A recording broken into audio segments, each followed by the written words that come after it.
up on UCF Nightly News. TikTok bans are currently happening on college campuses across the state. Find out what this means for UCF. The police department Plus, UCF PD is starting a new initiative aimed at helping victims of sexual crimes. And April is Earth Month. We take a look at what is potentially harming our planet and ways students can get involved. In sports, one UCF track and field athlete is jumping for joy after setting a new record. Nightly News starts now.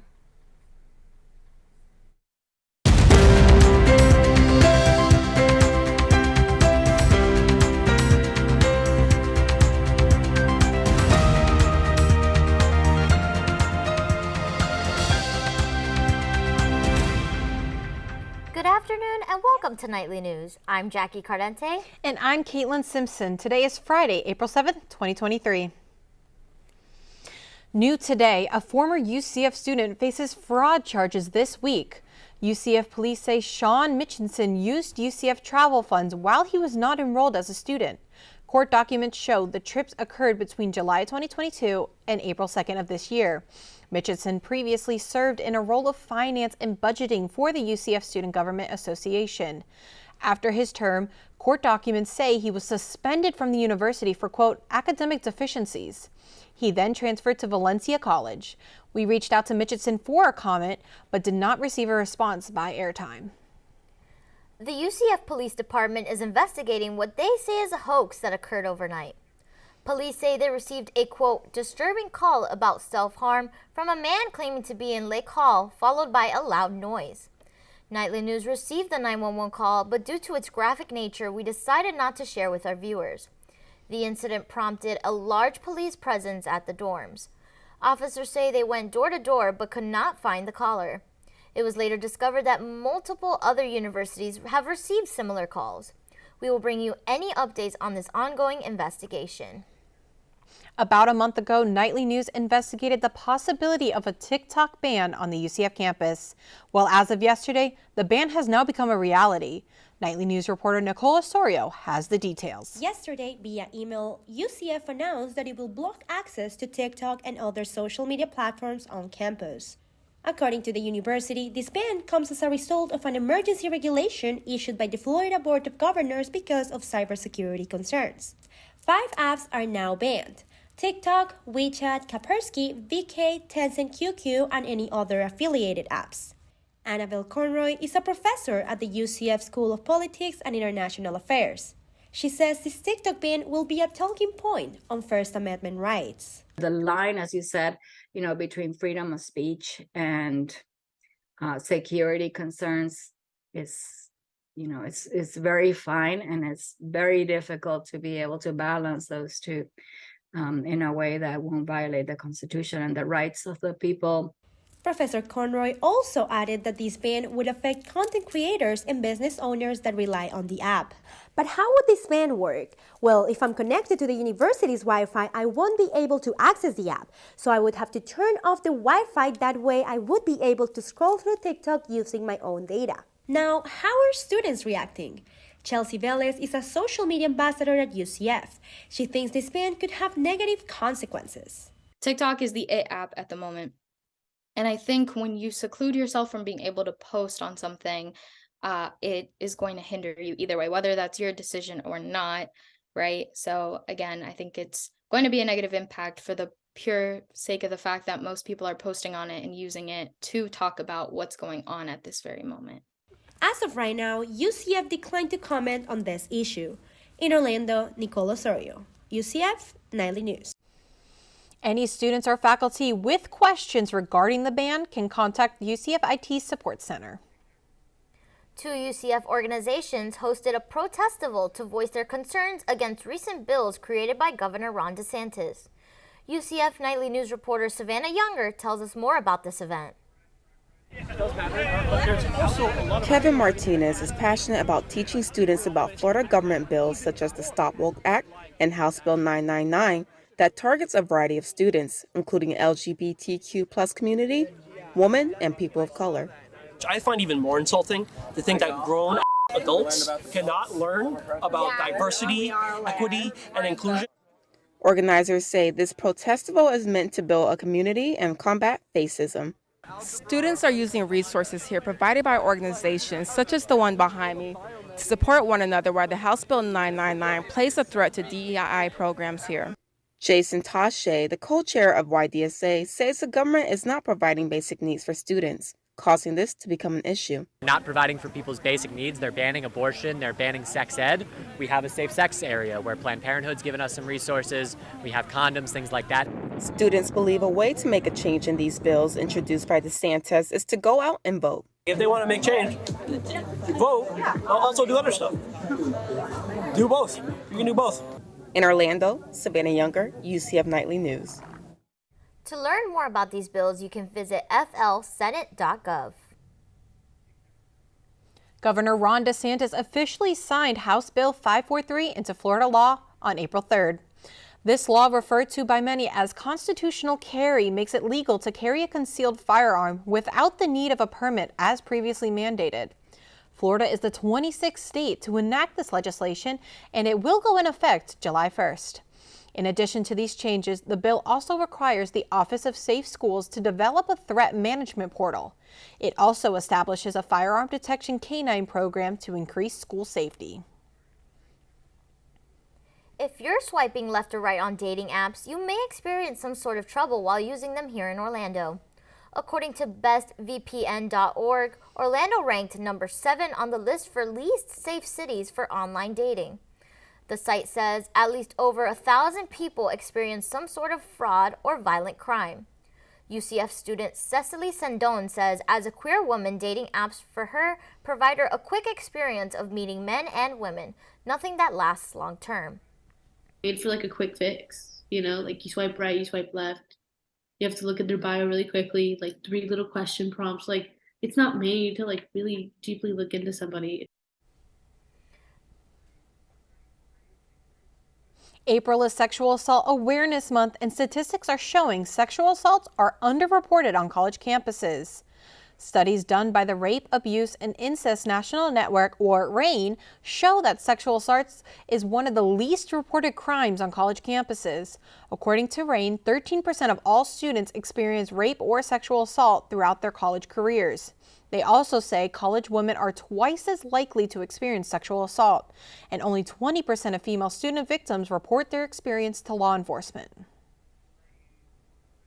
With these statistics, UCF PD is taking the initiative to reach out to sexual assault victims and create a comfortable space where victims report the crime. UCF Nightly News reporter Adriana Arcamoni shares more on their campaign. The UCF Police Department is assuring victims of sexual assault that their voices are heard and that a new initiative here on campus can help them. Detective Bianca Becker says they want victims to feel comfortable reaching out. Sexual assault is one of the most underreported crimes across our nation, especially on college campuses. And at UCF, we're actually below the national average. So we know that these types of crimes are happening here, but our victims aren't reporting it. And so we want our victims to know that we're here for them, that we support them, and that we start by believing. UCF launched their Start by Believing campaign this month to provide resources in the event of a sex crime and to let all students know that the department will help. The initiative, Start by Believing, was launched nationally in April of 2011 by the group End Violence Against Women International. The UCF Police Department encourages students to come out and sign the pledge for themselves in an effort to make students feel more comfortable if they are a victim of sexual assault. Students on campus are happy to see that the department is making strides to become more transparent and end the stigma behind reporting sex crimes. Fear that having nobody to believe them is going to make their case worse, and so there's a lot of struggle with that, and there's a lot of stigma around coming forward with that as well. And so I think just having something to physically say that no, we believe you, we support you through all of this is nice to have, just to have as proof for if somebody ever does come up to us for that. The police department will be out at Market Day every Wednesday through April for students to sign the pledge, to speak up, and to learn more. Victims of sex crimes are not only encouraged to reach out to UCF PD, but are also encouraged to reach out to UCF Victim Services to utilize the resources that they both offer. I think the more that we do really just to get the word out there, the more people start thinking about it, and the better we can do in the future. In Orlando, Adriana Arcamoni, UCF Nightly News. If you or someone you know is a victim of sexual assault, you can reach out to UCF Victim Services anytime to speak with a confidential victim advocate or by reaching out to UCF PD. Nightly News weather anchor Adriana Arcamoni joins us now at the desk. Tell us, Adriana, is today a good day to head to the beach, or are there some rain in our future? Well, it is absolutely gorgeous outside. It's actually the perfect day for the beach or out to the attractions after class today. Let's go ahead and take a look at those current conditions. Our current temperature is checking in at a warm 86 degrees with the humidity at 41%. That low humidity is what's keeping the temperature from feeling like a hot summer's day and more like feeling beautiful outside. We have a light breeze coming in at the south at 6 miles an hour, and there's a 15% chance of rain, but rain check chances are expected to go up this weekend, but I'll have more on that later in the newscast. Back to you guys. Thanks, Adriana. Coming up, annual passes are returning to you for you Disney lovers out there. What this means for park goers. Plus, we hear about an online trending topics from our NSM editor-in-chief. Stick with us.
Joining us now in the studio is the editor-in-chief from Nicholson Student Media.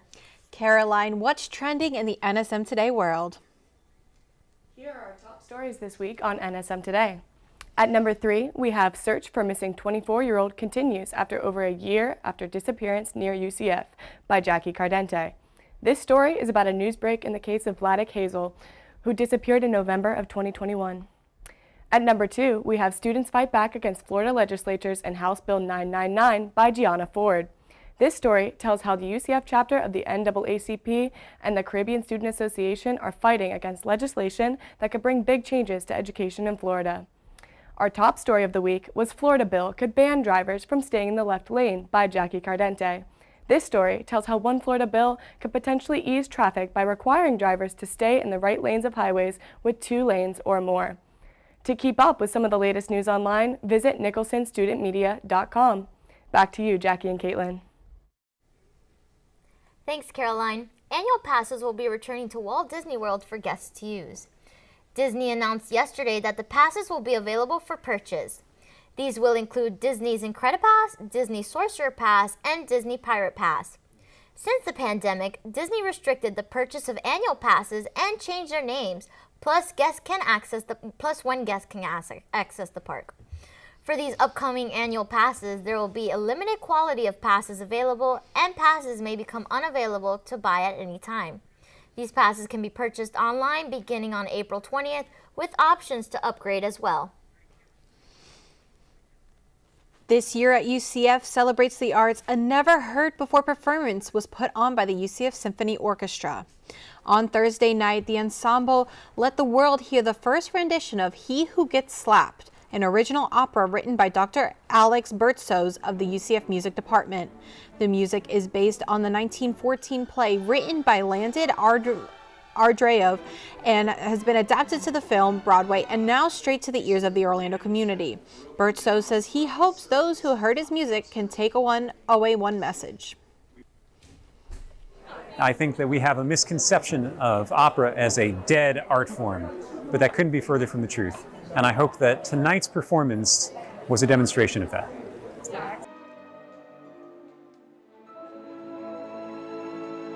A few more years. Anyone interested in the upcoming performance can purchase tickets at the Dr. Phillips website.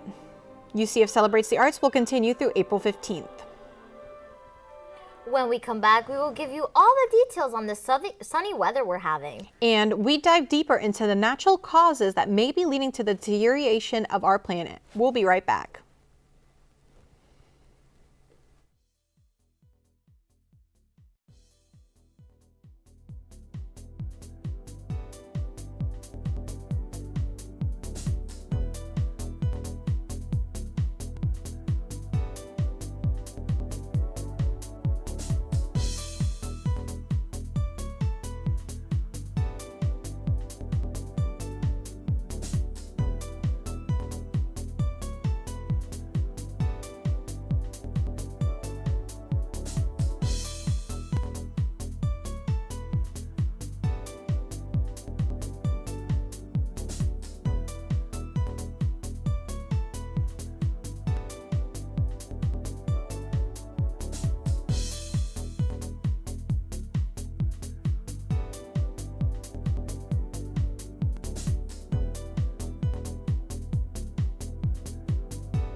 Data shows Orlando ranks in the top 10 worst cities for people to live with allergies. A new study by the Asthma and Allergy Foundation of America shows that 6 other Florida cities made it onto the top 20 list, with Orlando ranking at number 8. Orlando was given a high score due to categories including average pollen levels, worse than average medicine use, and a lack of allergists in the state. Orlando also ranked in the top 20 for the highest pollen production on trees, weeds, and grass. The analysis was based on data from the 100 most populated metropolitan areas. Earlier this week, the National Hurricane Center released its tropical cyclone report on Hurricane Ian. The report shows Ian ranking as the costliest hurricane to hit the state of Florida. Hurricane Andrew previously held that #1 spot, causing over $50 billion in damages in 1992. Ian made landfall on southwestern Florida as a Category 4 hurricane. Ian was responsible for over 150 deaths in the United States and caused an estimated $109.5 billion in damages in Florida alone. Ian now ranks as the 3rd costliest hurricane to hit the United States on record. These sunny days and 90-degree temperatures have me beat. I'm starting to run out of sunscreen. I know, right? It's been so hot that I've been breaking a sweat just to walk to my car on campus. Can you believe that? Tell us, Adriana, will there be a cold front possibly in our future to relieve us from this Florida heat? Yeah, temps are absolutely looking gorgeous for springtime in Central Florida. Just ahead, there is an area of low pressure forming over in the Gulf of Mexico, which is expected to bring us showers this weekend. But let's go ahead and check in with our highs. In Tallahassee, it's 87. In Jacksonville, we have a high of 85. Tampa's 89. Here in Orlando, we have a high of 86. And down in Miami, we have a high of 83. Like checking in for our lows, we got in Tallahassee for our lows, probably in the 60s. Yeah, 64, Jacksonville 68, Tampa 70, Orlando 66, and Miami 74. And now let's go ahead and take a look at that 5-day extended forecast. For Saturday, we got the high as a 90, so it's hitting that high note. But going into the weekend for Sunday, Monday, we got the chances of rain jumping up to 50 and 78%. That's that area of low pressure that's going to come on in, bring us rain, cool us down to 77, 74, Tuesday looking at 75, and Wednesday looking at 75 as well, with those lows still in the 60s. Back to you, Jackie and Caitlin. Thanks, Adriana. Now let's check in with our partners at Embry-Riddle Aeronautical University. Meteorology major Brandon Thayer shows us what's happening across the nation. Right now is up in the Pacific Northwest, as we have a upper level system coming in from the Pacific. Now, for the lower elevations, we're going to see a decent amount of rain, ranging from 1 to 3 inches, mostly from Northern California up into Canada. Now, going up higher in elevations, we're going to see some snow. For the Northern California, roughly about 1 to 5 inches, but heading up into Canada, we're going to see roughly about 2 feet of snow.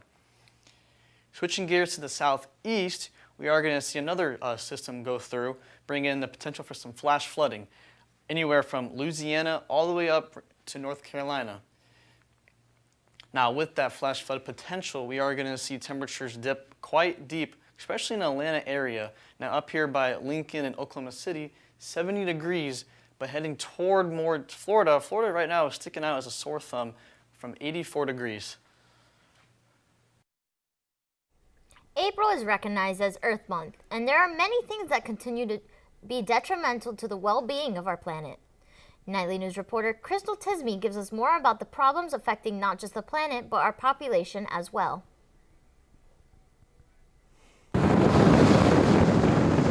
According to resourcesforthefuture.org, one problem that our planet faces is the quickened pace of rising sea levels due to climate change. The warming of the Earth is caused by greenhouse gas emissions that traps the sun's heat, making the planet hotter over time. UCF assistant professor and coastal engineering researcher Dr. Thomas Wall explains what the rise in sea level means for Floridians. Florida is often referred to as ground zero for sea level rise impacts. Because it is very low lying. We have a very shallow topography. That means a little bit of sea level rise, and then storm surges, tides on top of that means there is a high chance that many more people could be impacted. A study shows that compared to other places across the globe, Florida is projected to be affected the most.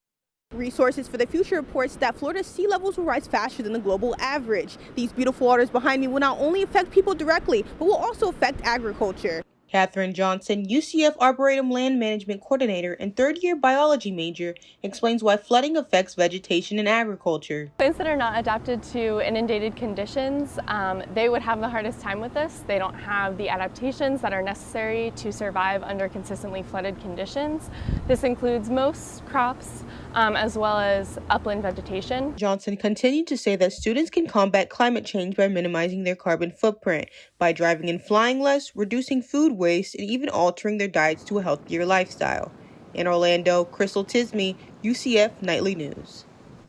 To find more information about climate change and how to help the planet, visit arboretum.ucf.edu. After the break, we hear from track athlete Jasmine Scott Kilgo on her newest achievement. You don't want to miss this.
Good afternoon, Knights. I'm Kayla Lewis, and here's a look at your weekly UCF sports update.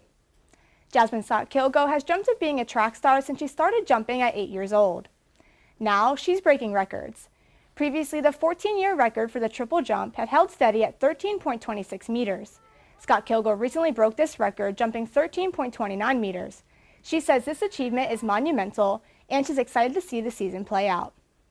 This was kind of like a breakthrough moment, and so I feel like there's more to give there also. So I'm just excited to like keep going, and yeah, it's only the second meet of the season, so we still have like a bunch more.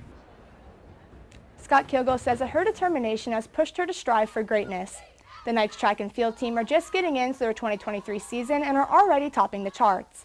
Their next meet takes place today and tomorrow in Coral Gables, Florida. That's all the time we have today for sports. Back to you guys. That's all our time for right now. Thanks for joining us. Remember, you can always keep up with us during the week on Instagram at UCF Knightly News. And if you got a story idea and you want us to know about, send it our way. You can reach us at nightlynews@ucf.edu. Thanks for watching and have a great day.